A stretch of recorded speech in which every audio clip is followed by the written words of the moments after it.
The crystal cities of Zephyr Prime floated like jewels in the purple sky.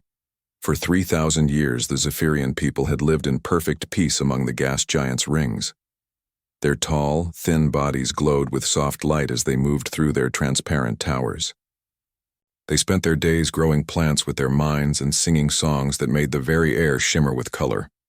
War was not a word in their language. Violence was something they had read about in old stories from dead worlds.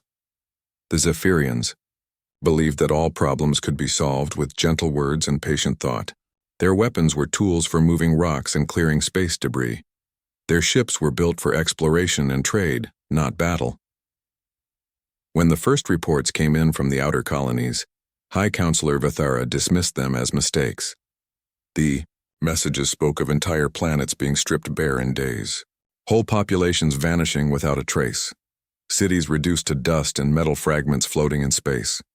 Such things were impossible in their peaceful galaxy, but the reports kept coming. Colony ships arrived with refugees who babbled about dark swarms that blotted out the stars. They spoke of creatures that were part machine and part living flesh. These beings did not want to talk or trade. They wanted only to consume everything in their path. The refugees called them Ravagers. Scholar Nethal studied the scattered data with growing alarm. The pattern was clear and terrible. The Ravagers moved from system to system like a plague. They would arrive in massive swarms of biomechanical ships. These vessels would land on planets and begin breaking down everything they found.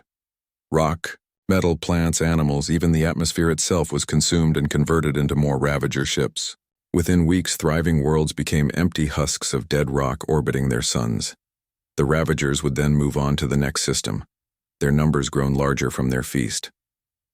They had already consumed 47 star systems in their relentless march across the galaxy. High Counselor Vethara called an emergency session of the Coalition Council. Representatives from a dozen peaceful species gathered in the Great Crystal Chamber. Their bioluminescent forms flickered with fear as they shared what little they knew about the approaching threat. The Altarians had tried to negotiate with the Ravagers through psychic communication. The swarm had responded by consuming their homeworld in 6 hours.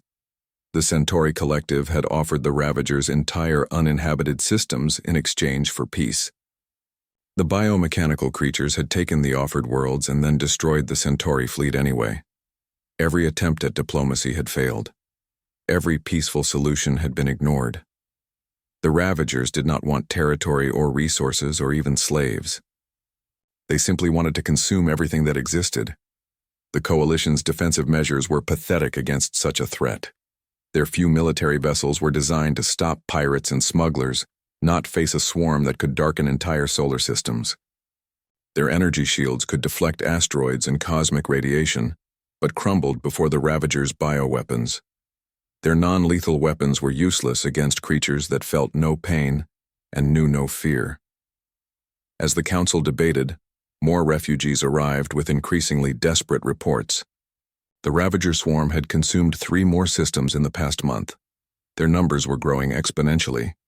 At their current rate of expansion, they would reach the Coalition core worlds within 6 months.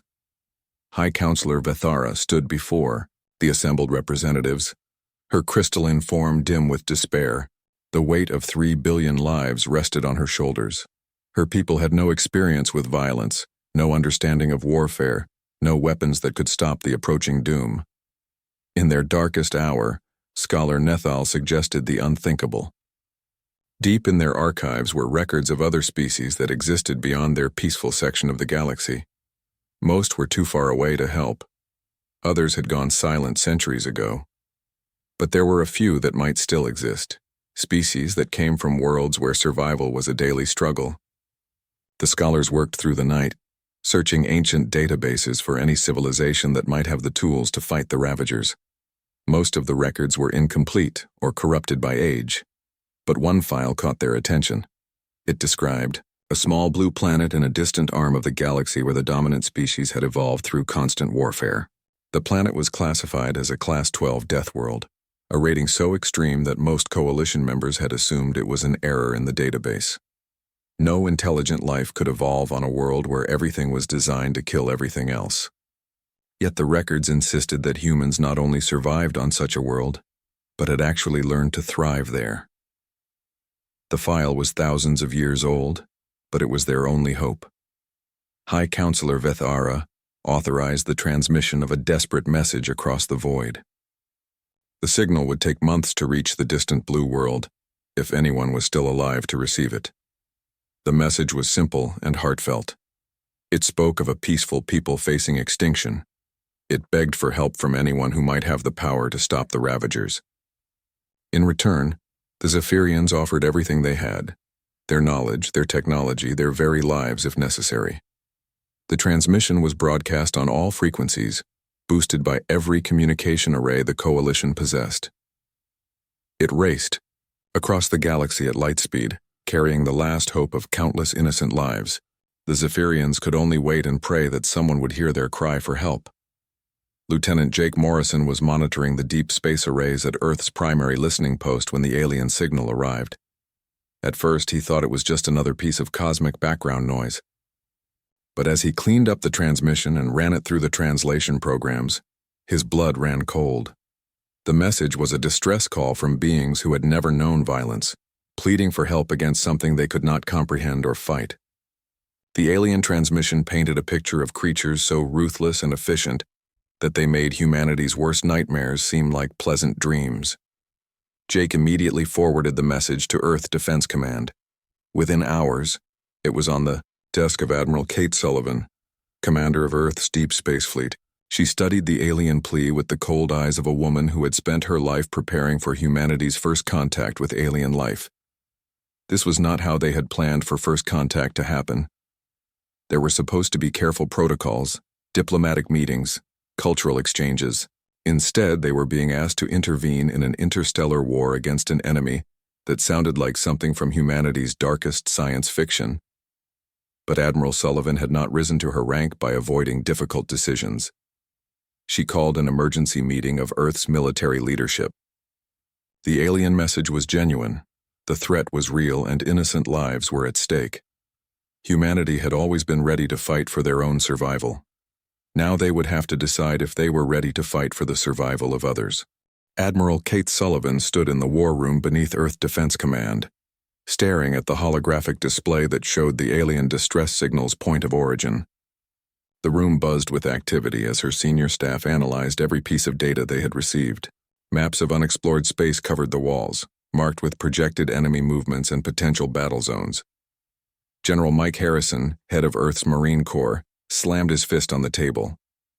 The alien message had been playing on repeat for 6 hours, and each time it filled him with cold rage.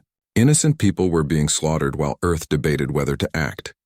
In his mind, there was no debate at all.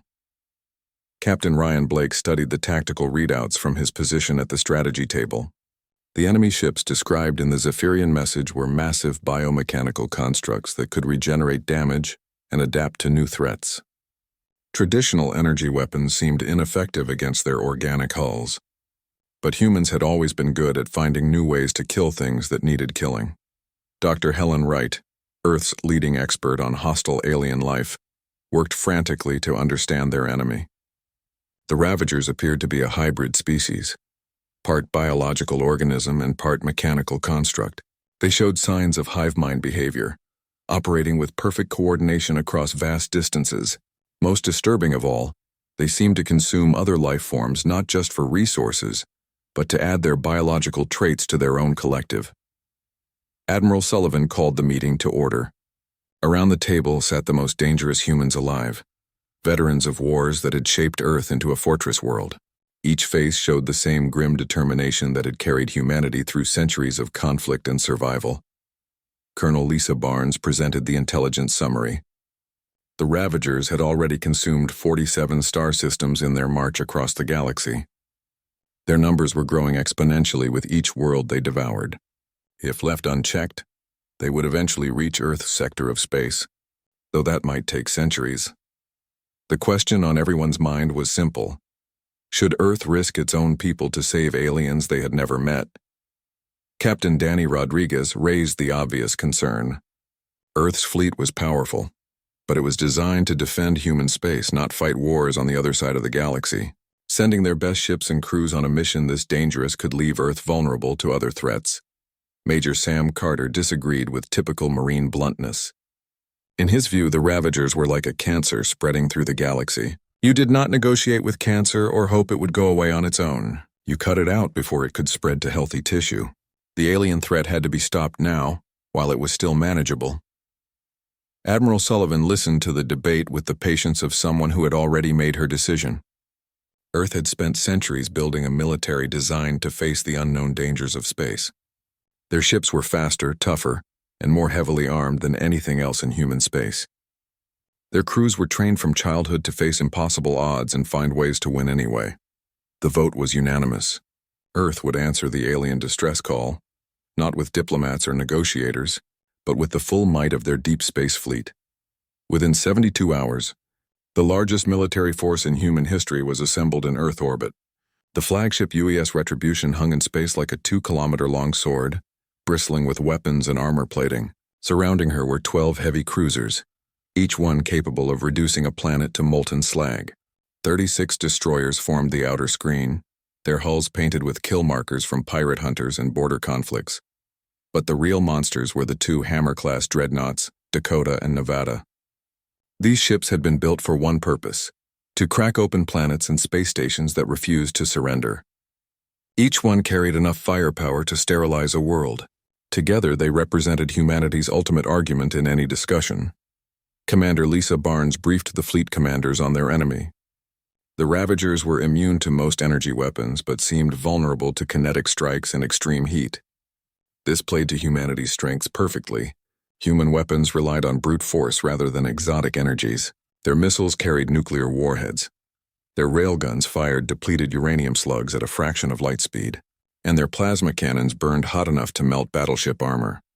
The crew assignments read like a who's who of Earth's military elite. Captain Terry Hayes took command of the destroyer UES Wildfire, known for her aggressive tactics and willingness to close with enemy ships. Major Amy Foster led the Marine contingent.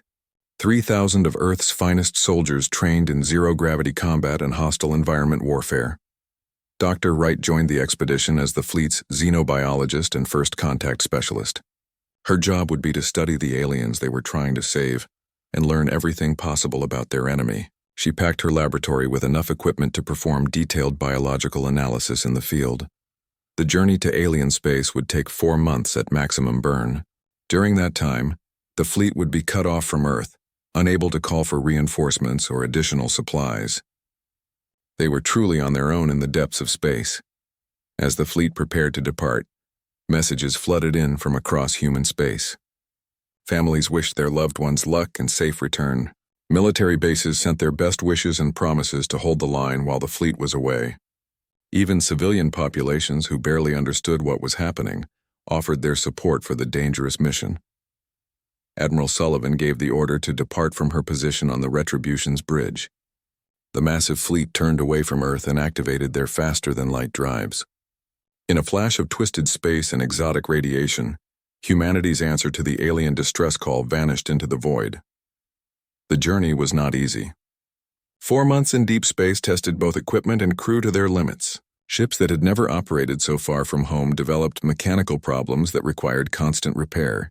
Crew members struggled with the psychological stress of being cut off from everything they knew and loved. But the fleet held together through discipline and shared purpose. Daily training exercises kept the crews sharp and ready for battle. War games between different ships maintained their competitive edge and tactical skills. Regular briefings reminded everyone why they had volunteered for this mission. Captain Eric Stone used the time to study every piece of available data on their enemy. He had commanded the UES Thunder through 7 major engagements and never lost a battle. But he had never faced anything like the Ravagers before. These creatures fought with perfect coordination and showed no fear of death. As they approached alien space, long-range sensors began picking up the aftermath of Ravager attacks. Dead systems floated in the void, their planets stripped bare and lifeless. The elegant cities described in the alien databases were gone, replaced by debris fields and empty space. The fleet emerged from faster-than-light travel at the edge of what had once been a thriving star system. What they found there made even hardened veterans sick to their stomachs. 3 planets had been completely consumed, leaving only bare rock cores orbiting their star. The beautiful crystal cities of the aliens floated as scattered debris among the ruins. Ensign Bobby Turner monitored the sensor readings from his station on the Retribution. The scale of destruction was beyond anything in human experience. Billions of lives had been snuffed out in a matter of days, their entire civilization reduced to floating wreckage. But Admiral Sullivan felt no despair as she surveyed the devastation. Instead, she felt the cold rage that had driven humanity to become the apex predators of their homeworld. The Ravagers had made a serious mistake when they decided to prey on innocent life. They were about to learn why evolution had made humans so very good at killing things. The human fleet materialized at the edge of the Kepler 442 system, like ghosts emerging from the void. Admiral Sullivan stood on the bridge of the Retribution, watching her tactical displays fill with information about the alien refugee fleet ahead. Hundreds of crystal ships floated in defensive formations around a small moon they had designated as their final sanctuary. The Zephyrian vessels were beautiful in their own way, made of what appeared to be living crystal that pulsed with soft internal light, but they were clearly not built for war. Their hulls were thin and graceful, designed for speed and elegance rather than survival in combat. Most were barely larger than human fighters, and even their biggest ships were dwarfed by Earth's destroyers.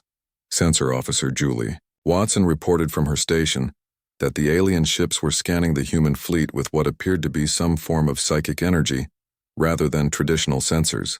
The readings were unlike anything in Earth's databases, but they seemed harmless enough. High Counselor Vethara felt the arrival of the unknown ships like a thunderclap in her mind. Through her people's psychic abilities, she could sense the minds aboard the newcomer vessels. What she found there both terrified and amazed her. These beings thought in patterns of controlled violence and tactical planning.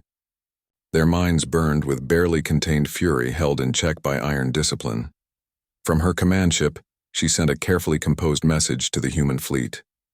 Her words were translated by the universal communication protocols that all civilized species used for first contact situations. She spoke of gratitude for their response and hope for peaceful negotiations that would benefit all parties involved. The response came not from the fleet commander, but from Captain Terry Hayes, aboard the destroyer Wildfire. His message was short and direct in the way that military people preferred. He told the aliens to clear the combat area because the humans were there to work, not to talk. Colonel Amy Foster, monitoring the communications from her troop transport, realized that the captain's blunt response might be misunderstood by beings who had never experienced military culture. She quickly sent a more diplomatic translation, explaining that Earth's forces were there to eliminate the Ravager threat and asking the aliens to move to safety, but the damage was already done. Through their psychic abilities, the Zephyrians could sense the true nature of their rescuers. These humans were predators in every sense of the word. Their minds were weapons honed by millions of years of evolution, on a world where only the most dangerous creatures survived to reproduce. Dr. Helen Wright worked frantically to establish proper communication with the alien refugees. She had spent years studying theoretical first contact scenarios, but none of them had involved meeting peaceful aliens in the middle of a war zone. Her equipment finally locked onto the alien communication frequency, and she began the delicate process of cultural exchange. High Counselor Vethara agreed to a direct conversation with the human scientist. Through their shared connection, she tried to understand how beings could fight for peace when the very concept seemed contradictory.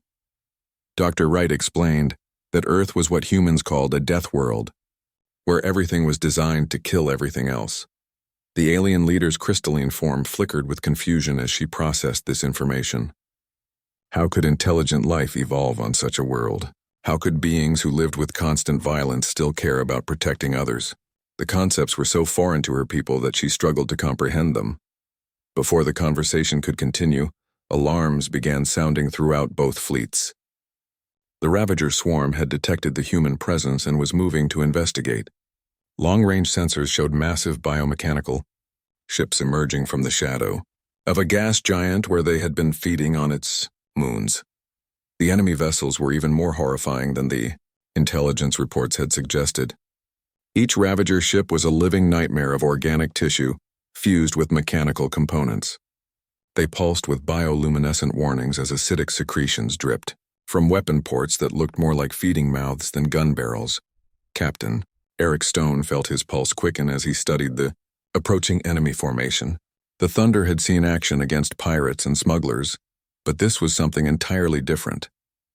These creatures had evolved specifically to consume and destroy other forms of life. They were perfect predators in their own right. The Ravager swarm moved with the fluid coordination of a hive mind. Individual ships flowed around each other like schools of fish, their movements perfectly synchronized despite their massive size. Some of the biomechanical constructs were larger than human space stations, their hulls bristling with organic weapons that defied classification. Admiral Sullivan felt a cold smile cross her face as she watched the enemy approach. The Ravagers were impressive predators in their own environment, but they had never faced prey that could fight back with equal ferocity. They were about to learn why humans had earned the right to call themselves the apex predators of Earth. The alien refugees watched in growing horror as both fleets prepared for battle. Through their psychic senses, they could feel the anticipation radiating from the human ships.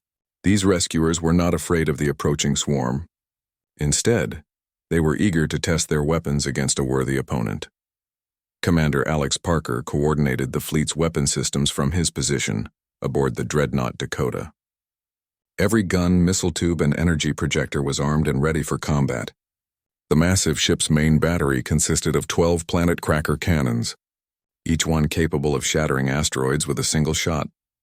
Lieutenant Commander Michelle Davis led her destroyer squadron into position for the opening engagement. The Scorpion and her sister ships were built for speed and firepower, designed to get close to enemy vessels and tear them apart with concentrated weapons fire. Her crew had trained for years to fight in exactly this type of situation. Major Sam Carter briefed his Marines on what to expect from close-quarters combat with the Ravagers. Intelligence suggested that the biomechanical creatures could adapt quickly to new threats, which meant that boarding actions would be extremely dangerous. But Marines were trained to fight in any environment against any enemy. The two fleets closed on each other at tremendous speed, neither side showing any sign of backing down. The Ravagers had consumed 47 star systems without meeting serious resistance. They expected this encounter to follow the same pattern as all their previous victories. The human fleet advanced in perfect formation, their weapons charged and targeting systems locked onto priority threats. Every ship's crew was ready to prove that when Deathworlders went to war, they did not fight for conquest or glory. They fought to protect those who could not protect themselves. As the range closed to combat distance, Admiral Sullivan gave the order that would echo across the galaxy for generations to come. Her voice was calm and professional as she spoke the words that would begin humanity's first interstellar war. Fire at will. The first shots of the war came from the dreadnought Nevada, as her main guns spoke with the voice of controlled thunder.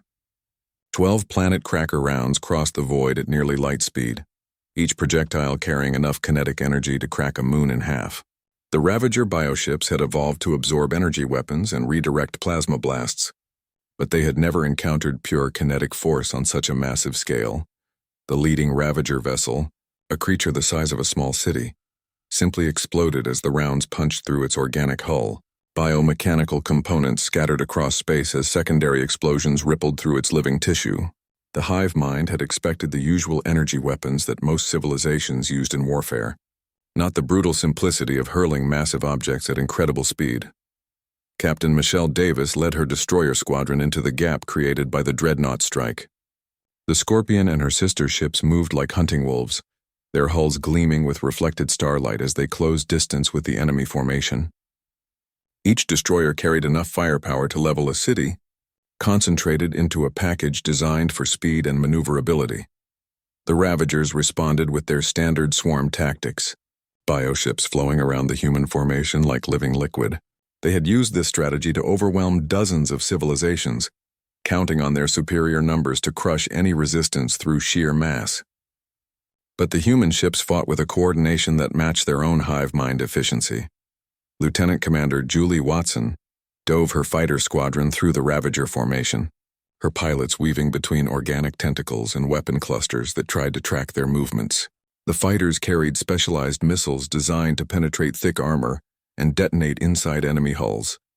Each successful hit sent cascades of internal explosions through the biomechanical creatures. Admiral Sullivan coordinated the battle from her flagship, watching tactical displays that showed the ebb and flow of combat across three-dimensional space. Her years of experience told her that this engagement would determine the outcome of the entire war. If humanity could break the Ravager swarm here, the creatures would lose their aura of invincibility, and other species might find the courage to resist. The enemy adapted quickly to human tactics. Just as intelligence reports had predicted, bioships began developing thicker armor plating and energy shields designed to deflect kinetic projectiles. But adaptation took time, and time was something the Ravagers did not have when facing opponents who understood the value of overwhelming firepower applied at precisely the right moment. Commander Alex Parker unleashed the full fury of the Dakota's weapon systems.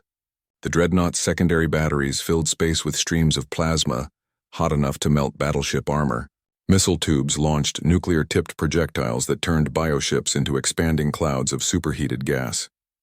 Every gun on the massive vessel spoke in unison, creating a symphony of destruction that could be heard across the solar system. Major Sam Carter prepared his Marines for boarding actions as crippled Ravager vessels drifted within range of the human fleet. The biomechanical creatures were still dangerous even when their ships were damaged, and intelligence suggested they might try to infect human vessels with some form of organic virus. His soldiers would have to fight their way through alien corridors while wearing full environmental suits. The first boarding action took place on a Ravager bioship that had lost its main propulsion, but still showed signs of internal activity. Carter led his Marines through the docking tube and into a nightmare of organic passages that pulsed with alien life. The corridors were lined with what looked like nerve tissue, and the air was thick with spores that triggered their contamination alarms. The Marines advanced through the alien vessel with methodical precision, clearing each compartment with plasma rifles and explosive charges. The Ravagers fought back with weapons that were part biological organism and part mechanical device. Acid sprayers dissolved human armor while thorn launchers fired projectiles that sought their targets like living creatures. But the Marines had trained for exactly this type of close-quarters combat. They moved in coordinated teams, covering each other as they advanced deeper into the bioship. When conventional weapons proved ineffective against certain Ravager creatures, they switched to flamethrowers that burned hot enough to destroy organic tissue and mechanical components alike.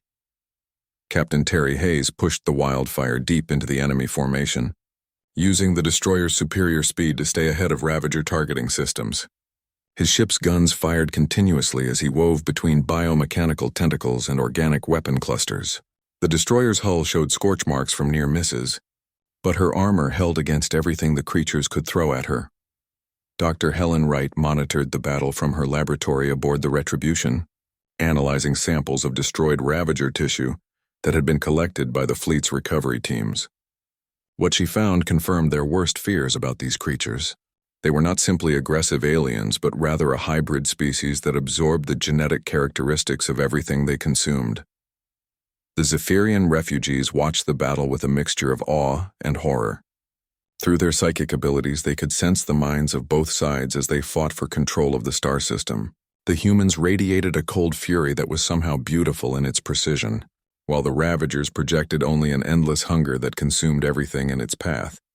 High Counselor Vethara sent a trembling message to Admiral Sullivan, asking how the humans could fight so effectively without any apparent emotion driving their actions.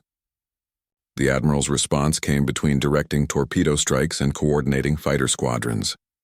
She explained that this was not about anger or hatred, but about the simple necessity of protecting those who could not protect themselves. The battle raged for 18 hours as both sides committed their full strength to the engagement. Ravager bioships fell to human firepower while mechanical debris drifted through space like metallic snow. But for every enemy vessel destroyed, 2 more seemed to take its place as the hive mind called in reinforcements from across the system. Lieutenant Tony Martin coordinated damage control efforts as human ships took hits from Ravager bioweapons. The organic projectiles ate through hull plating like acid, while living minds tried to attach themselves to ship hulls and bore through to internal compartments. But human engineering had built their vessels to take punishment and keep fighting. As dawn broke over the besieged moon where the alien refugees sheltered, The tide of battle finally began to turn in humanity's favor. The Ravager swarm, which had seemed endless at the start of the engagement, was showing signs of disorganization as their coordination began to break down under sustained attack. The creatures that had consumed 47 star systems without meeting serious resistance were learning a hard lesson about the difference between prey and predator. When Deathworlders went to war, they did not fight for conquest or glory, but for the simple and terrible purpose of protecting those they had chosen to defend. And on this day, that was enough. The silence that followed the battle was more deafening than the roar of weapons fire had been. Across the Kepler 442 system, debris from destroyed Ravager bioships drifted like dark snow against the backdrop of distant stars. The hive mind that had coordinated the swarm for countless centuries was broken, its surviving fragments fleeing toward deep space in desperate confusion. Admiral Sullivan stood on the bridge of the Retribution, watching her damage control teams work to repair the fleet. 3 destroyers had been lost during the 18-hour battle, along with 47 fighters and over 600 crew members. The cost had been heavy by human standards, but insignificant compared to the billions of lives that had been saved. Captain Jerry Collins took command of the cleanup operations, leading his squadron of destroyers in a methodical search of every asteroid and debris field in the system. The Ravagers were survivors by nature, and intelligence suggested that even small fragments of their biomechanical tissue could regenerate into new threats given enough time and resources. Dr. Helen Wright worked with the fleet's science teams to analyze samples of destroyed Ravager ships. What they found was both fascinating and horrifying. The creatures were indeed a hybrid species that had started as something else entirely millions of years ago. They had consumed so many other life forms that their original nature was completely lost in a maze of absorbed genetic material. The Zephyrian refugees remained in orbit around their sanctuary moon, struggling to comprehend what they had witnessed. Through their psychic abilities, they had felt every moment of the battle as human minds focused with deadly precision on the task of destroying their enemies. The concept of violence as a tool for protection was still alien to their peaceful nature. High Counselor Fethera requested a meeting with Admiral Sullivan to discuss the future relationship between their species. The conversation took place aboard the Retribution, with Dr. Wright serving as translator and cultural interpreter. The alien leader's crystalline form flickered with colors that indicated deep confusion and gratitude. The Admiral explained humanity's position with typical military directness. Earth had not come to conquer or claim territory from the Zephyrians. They had answered a distress call because innocent lives were at stake, and that was what humans did when faced with such situations. The concept of helping strangers without expecting reward was something that made sense to people from a world where cooperation meant survival. Scholar Nethal studied the human fleet with the curiosity of someone trying to understand a completely foreign mindset. These beings had traveled across the galaxy to fight an enemy they had never encountered before, risking their lives for people they had never met. Such behavior seemed to violate everything the Zephyrians understood about rational self-interest. Dr. Wright attempted to explain the concept of altruistic violence to beings who had never experienced either altruism or violence in their pure forms. Humans fought not because they enjoyed causing pain, but because sometimes fighting was the only way to stop others from causing pain. It was a tool like any other, dangerous when misused but necessary when applied correctly. Lieutenant Tony Martin helped coordinate the cultural exchange programs that were established between the two species. The humans were fascinated by Zephyrian psychic abilities and crystal-growing technology, while the aliens were amazed by human engineering and tactical thinking. But the biggest revelation for both sides was how differently they approached the same basic problems. Colonel Lisa Barnes led the military advisors who remained behind to help train Zephyrian defense forces. The peaceful aliens had no experience with warfare, but they were intelligent enough to understand that the galaxy was more dangerous than they had realized. Learning to defend themselves would be a long and difficult process that went against everything their culture had taught them. The training sessions were awkward at first, with Zephyrian volunteers struggling to overcome millions of years of evolutionary programming that favored cooperation over conflict. But gradually they began to understand that violence could be controlled and directed toward protecting the innocent rather than harming them. Major Amy Foster worked with Zephyrian engineers to design, defensive systems that matched their technological capabilities and cultural limitations. The aliens could not simply copy human weapons and tactics, since their entire civilization was built around different principles. Instead, they needed to find ways to defend themselves that did not completely violate their peaceful nature. The solution came from combining Zephyrian psychic abilities with human strategic thinking. The aliens could coordinate defensive actions across vast distances using their mental connections, while human tactical doctrine provided the framework for organized resistance. It was not a perfect system, but it was better than being helpless against future threats. Captain Eric Stone led the deep patrol missions that hunted down the remaining Ravager fragments scattered throughout the system. The biomechanical creatures were remarkably resilient, with some tissue samples showing signs of regeneration, even after being exposed to vacuum and radiation. Every piece had to be found and destroyed to prevent future infestations. As the months passed, both species learned valuable lessons from their encounter. The Zephyrians discovered that the universe was far more dangerous than their peaceful corner of space had led them to believe. But they also learned that there were other species willing to fight against that danger, even when they had no obligation to do so. The humans learned that intelligence and goodness could evolve along paths completely different from their own violent history. The Zephyrians were not weak because they avoided conflict. They were simply adapted to a different environment. Their psychic abilities and crystal technology opened up possibilities that human science had never considered. Admiral Sullivan prepared her fleet for the journey home, leaving behind a small garrison and training cadre to help the aliens adjust to their new reality. The Zephyrians offered their advanced technology and gratitude, but Earth declined most of it. These people needed their tools more than humanity did, and they would need every advantage to survive in a galaxy that had suddenly become much more hostile. High Counselor, Bethar's final message to Earth carried across the void with words that would be remembered for generations. She thanked humanity for answering their call for help, even though they had sent destroyers instead of diplomats. Only now did she understand that sometimes the most diplomatic thing you could do was eliminate the threat before it could hurt anyone else. The phrase that emerged from this first contact would spread throughout the galaxy in the years that followed. When civilizations faced extinction and called for help, they learned not to expect negotiators or mediators.